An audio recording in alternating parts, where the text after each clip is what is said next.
UP की hot seat किसे मिलेगी जीत, हमारी इस खास पेशकश में आपका स्वागत है। मैं हूं प्रवीण तिवारी।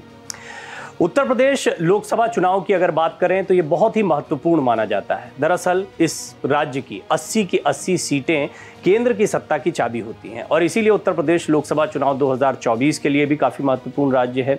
80 सीटें सत्ता की चाबी है। इसका मतलब है कि अगर बीजेपी ने 400 सीटें जीतने का लक्ष्य बनाया है तो पार्टी के लिए यूपी की 80 सीटें काफ़ी मायने रखती हैं। यहाँ की कई सीटों के मुकाबले दिलचस्प रहते हैं। ऐसी एक सीट है लखनऊ लोकसभा सीट। बीते कई चुनावों से ये देश की सबसे चर्चित सीटों में शामिल रही है।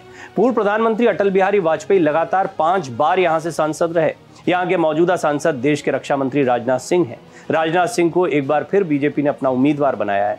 वहीं समाजवादी पार्टी ने रविदास मेहरोत्रा को अपना प्रत्याशी बनाया है। बड़ा सवाल यह है कि क्या राजनाथ सिंह जीत की हैट्रिक लगा पाएंगे या बाजी पलटेगी।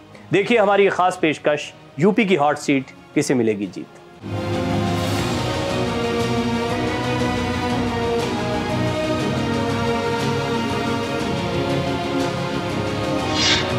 चुनावी लीग शुरू, कौन बनेगा गुरु।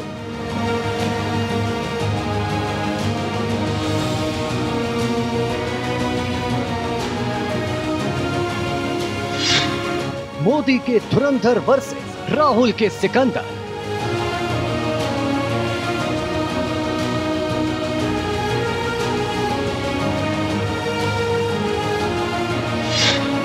एक्शन मोड में फाइटर, 24 के स्क्रिप्ट राइटर।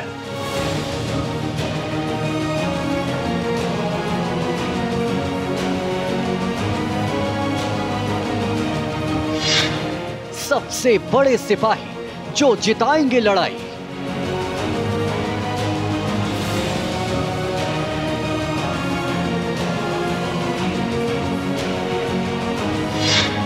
जोश पर तजुर्बा भारी, मजबूत किसकी दावेदारी।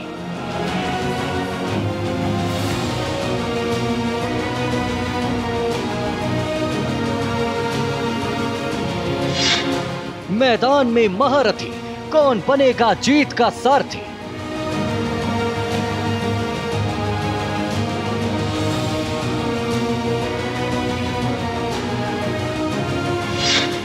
यूपी का महारण, न्यू इंडिया वाला प्रण।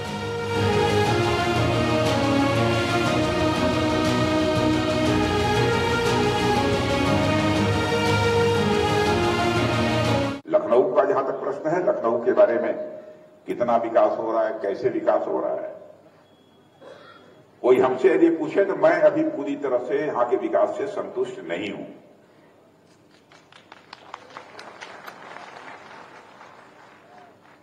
मैं और कुछ देखना चाहता हूं और कुछ कर रहा हूं और करने की कोशिश करूंगा। हां, काम इतने ज्यादा अधिक हो गए थे कि सारे काम एक सीमित समय में पूरे नहीं किए जा सकते। अब आप लोग केवल 12, 13, 14 फ्लाईओवर बन गए, उसी को बड़ा काम मानते हैं। मैं नहीं मानता। आज भी अभी 9 फ्लाईओवर ऐसे हैं जो स्वीकृत पड़े हैं, जिन पर कभी काम प्रारंभ होना शेष है। 9 और ऐसे फ्लाईओवर हैं जिन पर की काम होना भी शेष है। लखनऊ को यूपी की राजनीति का पावर सेंटर कहा जाता है। दूसरे आम चुनाव में लखनऊ सीट अस्तित्व में आई।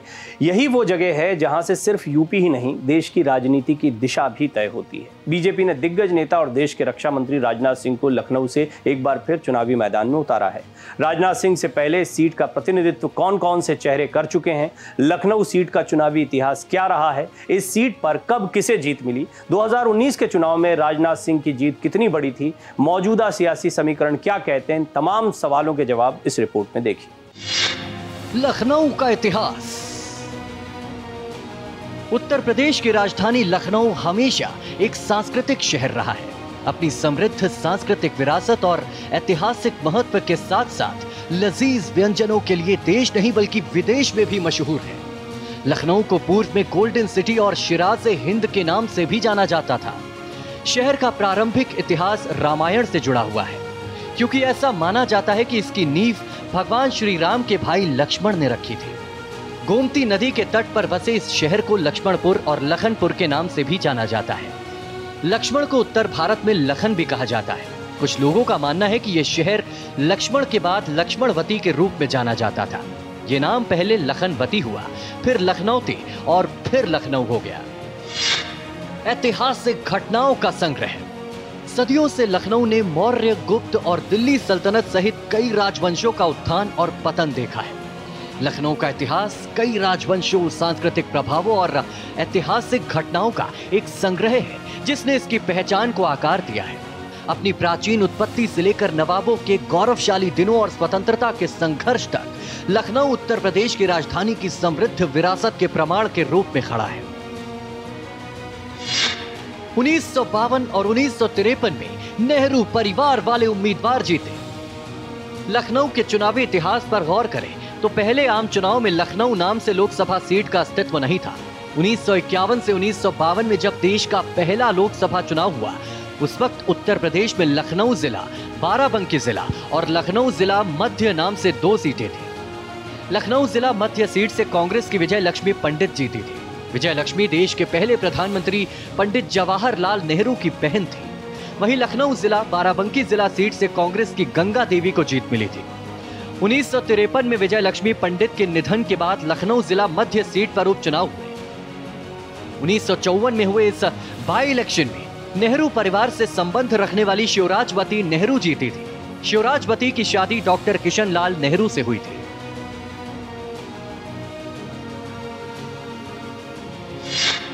लखनऊ के चुनावी रण में उतरे अटल, मिली हार।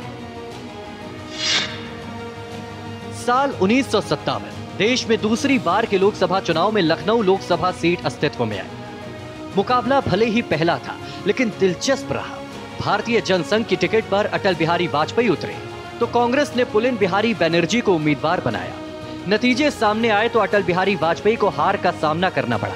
इसके बाद 1962 के लोकसभा चुनाव में कांग्रेस ने फिर लखनऊ सीट बरकरार रखी। यहां एक बार फिर जनसंघ के नेता अटल बिहारी वाजपेयी को हार का मुंह देखना पड़ा। इस बार कांग्रेस के बीके धवन ने अटल बिहारी को हरा दिया। इलाहाबाद हाईकोर्ट के पूर्व जज को मिली जीत। 1967 के लोकसभा चुनाव में लखनऊ सीट कांग्रेस के हाथ से निकल गई। इस चुनाव में निर्दलीय उम्मीदवार आनंद नारायण मुल्ला ने कांग्रेस के वीआर मोहन को हरा दिया। राजनीति में आने से पहले आनंद नारायण वकील और इलाहाबाद हाईकोर्ट में जज की जिम्मेदारी संभाल चुके थे। आनंद नारायण मुल्ला के पिता पंडित जगत नारायण मुल्ला थे। कश्मीरी पंडित परिवार से ताल्लुकात रखने वाले पंडित जगत नारायण मुल्ला आजादी से पहले उत्तर प्रदेश, जिसे उस वक्त यूनाइटेड प्रोविंस कहा जाता था, उसके एक प्रमुख वकील थे। उन्होंने कई मामलों में उस वक्त की अंग्रेज सरकार का भी पक्ष रखा था। मशहूर काकोरी कांड में भी जगत नारायण मुल्ला अंग्रेजों के वकील थे। मोतीलाल नेहरू के करीबी जगत नारायण की बेटी शिवराजवती की शादी नेहरू परिवार से संबंध रखने वाले किशन लाल नेहरू से हुई थी। वहीं शिवराजवती, जो 1954 के बाई इलेक्शन में कांग्रेस की टिकट जीती थी, शिवराजवती के भाई आनंद नारायण लखनऊ सीट पर कांग्रेस की पहली हार का कारण बने थे। आनंद नारायण उस दौर के चर्चित उर्दू कवि थे। उन्होंने कई किताबें लिखी थी। साहित्य अकादमी पुरस्कार से सम्मानित आनंद नारायण बाद में कांग्रेस की टिकट पर राज्यसभा भी गए। गांधी नेहरू परिवार की शीला जीती। 1971 के लोकसभा चुनाव जब इस सीट से कांग्रेस ने गांधी नेहरू परिवार से संबंध रखने वाली शीला कौल को अपना उम्मीदवार बनाया। शीला कौल के पति कमला नेहरू के भाई थे, यानी शीला कौल इंदिरा गांधी की मामी थी। 1971 में शीला ने जनसंघ के पुरुषोत्तम दास कपूर को भारी मतों से हराया था। ये वही शीला कौल थी जो बाद में रायबरेली से भी जीतकर लोकसभा पहुंची थी।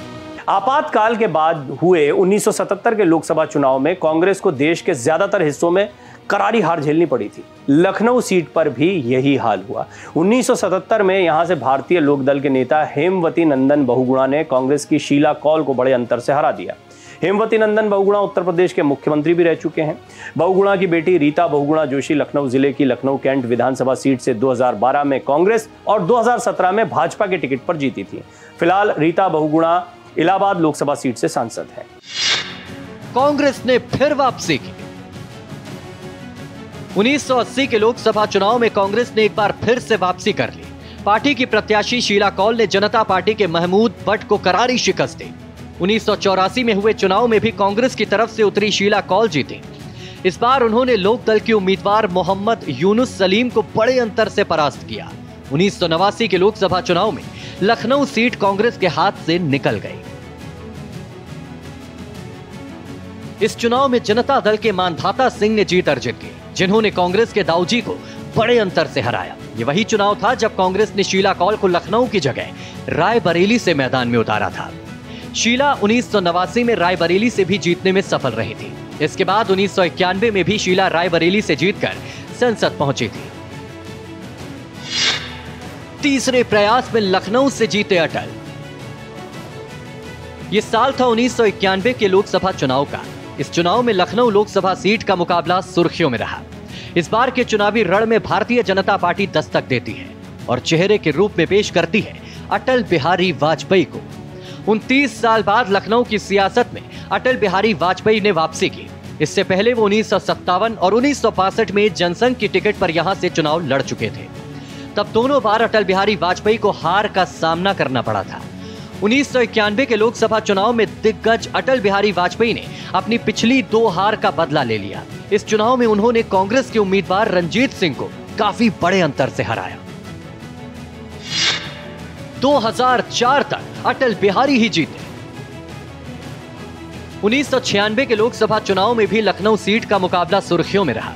भारतीय जनता पार्टी की तरफ से एक बार फिर से उस समय के तत्कालीन सांसद अटल बिहारी वाजपेयी तो समाजवादी पार्टी ने अभिनेता राज बब्बर को चुनाव में उतारा।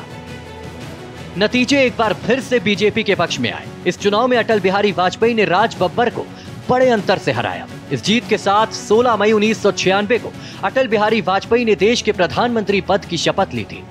हालांकि महज 13 दिनों में ही उनकी सरकार गिर गई। इस दौरान 2 साल के अंतर ही देश को 2 और प्रधानमंत्री मिले थे, लेकिन लोकसभा का कार्यकाल पूरा नहीं हो पाया। 1998 आते आते नए सिरे से चुनाव की नौबत आ जाती है। हम भी अपने ढंग से देश की सेवा कर रहे हैं, और अगर हम देशभक्त न होते और अगर हम निस्वार्थ भाव से राजनीति में अपना स्थान बनाने का प्रयास न करते, और हमारे इन प्रयासों के पीछे 40 साल की साधना है। ये कोई आकस्मिक जनादेश नहीं है, कोई चमत्कार नहीं हुआ है। हमने मेहनत की, हम लोगों में गए, हमने संघर्ष किया है। पार्टी 365 दिन चलने वाली पार्टी है। ये कोई चुनाव में कुकुर मुक्के की तरह से खड़ी होने वाली पार्टी नहीं है। और आज हमें अकारण कटघरे में खड़ा किया जा रहा है, क्योंकि हम थोड़ी ज्यादा सीटें नहीं ले सके। हम मानते हैं हमारी कमजोरी है, हमें बहुमत मिलना चाहिए। राष्ट्रपति ने हमें अवसर दिया, हमने उसका लाभ उठाने की कोशिश की है, हमें सफलता नहीं मिली, वो अलग बात है। लेकिन हम फिर भी सदन में सबसे बड़े विरोधी दल के रूप में बैठेंगे और आपको हमारा सहयोग लेकर सदन चलाना पड़ेगा, इस बात को मत भूलिए। मगर सदन चलाने में और ठीक तरह से चलाने में हम आपको पूरा सहयोग देंगे, ये आपको आश्वासन देना चाहते हैं। मगर सरकार आप कैसी बनाएंगे, वो सरकार किस कार्यक्रम पर बनेगी, वो सरकार कैसी चलेगी, मैं नहीं जानता। अटल ने लगाई जीत की हैट्रिक। 1998 के चुनाव में भी लखनऊ सीट से भाजपा के सबसे बड़े चेहरे और तत्कालीन सांसद अटल बिहारी वाजपेयी ही उतरे और जीत की हैट्रिक लगाई। 1998 में अटल बिहारी वाजपेयी ने सपा की तरफ से उतरे मुजफ्फर अली को विशाल अंतर से मात दी। चुनाव के बाद एक बार फिर अटल बिहारी वाजपेयी ने प्रधानमंत्री पद की शपथ ली। इस बार 13 महीने तक सरकार चली। इन 13 महीनों के बाद अटल बिहारी वाजपेयी की सरकार गिर गई और फिर नए सिरे से चुनाव हुआ। 1999 में हुए आम चुनाव में भी लखनऊ से अटल बिहारी वाजपेयी ही बीजेपी के उम्मीदवार थे और लगातार चौथी बार अटल बिहारी वाजपेयी जी को यहां से जीत मिली थी। इस बार उन्होंने कांग्रेस के डॉक्टर कर्ण सिंह को बड़े मार्जिन से हराकर 13 अक्टूबर 1999 को तीसरी बार देश के प्रधानमंत्री के तौर पर भी शपथ ली थी। अटल ने 5वीं बार दर्ज की जीत। 2004 के लोकसभा चुनाव में अटल बिहारी वाजपेयी ने लखनऊ सीट से लगातार 5वीं बार जीत दर्ज की थी। इस चुनाव में उन्होंने सपा की मधु गुप्ता को बड़े अंतर से हराया था। लालजी टंडन ने रीता बहुगुणा को हराया। 2009 के लोकसभा चुनाव में लखनऊ से बीजेपी ने वरिष्ठ नेता लालजी टंडन को उतारा।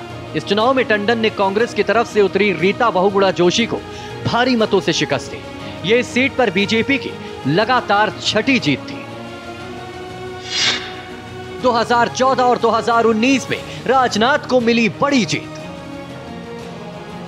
अब आता है 2014 का लोकसभा चुनाव, जब उत्तर प्रदेश की 80 में से 71 सीटों पर बीजेपी को जीत मिली। इन 71 सीटों में से एक सीट लखनऊ भी थी।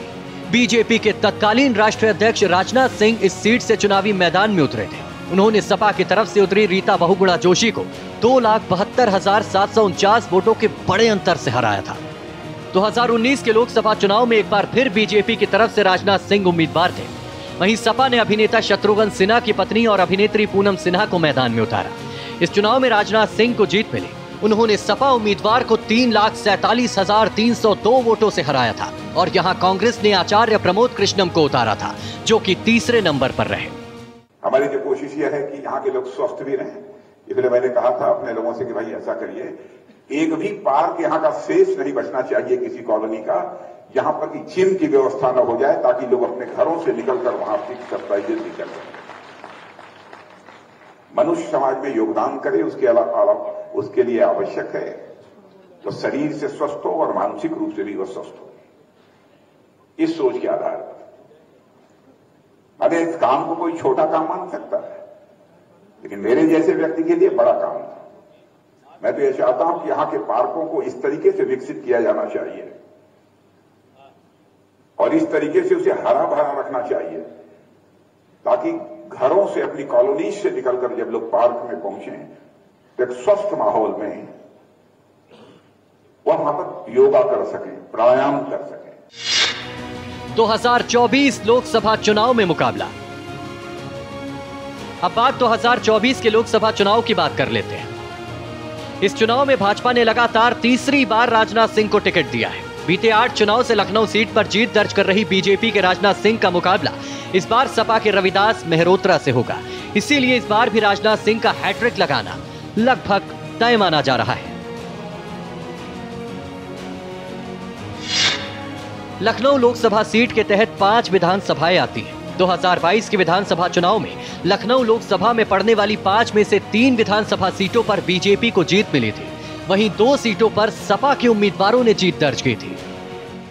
सबकी निगाहें राजधानी लखनऊ की 2 सीटों पर टिकी हैं, क्योंकि इस सीट पर मोदी सरकार के 2 मंत्रियों की साख दांव पर लगी है। दोनों सीटों पर बीजेपी के मुकाबले में सपा के कैंडिडेट इंडिया गठबंधन के संयुक्त उम्मीदवार होंगे। इस वजह से लखनऊ और मोहनलालगंज सीट पर कांटे की टक्कर देखने को मिल सकती है। आज के लिए हमारी इस खास पेशकश में फिलहाल इतना ही। देश दुनिया की बाकी खबरों के लिए बने रहिए भारत एक्सप्रेस के साथ। नमस्कार।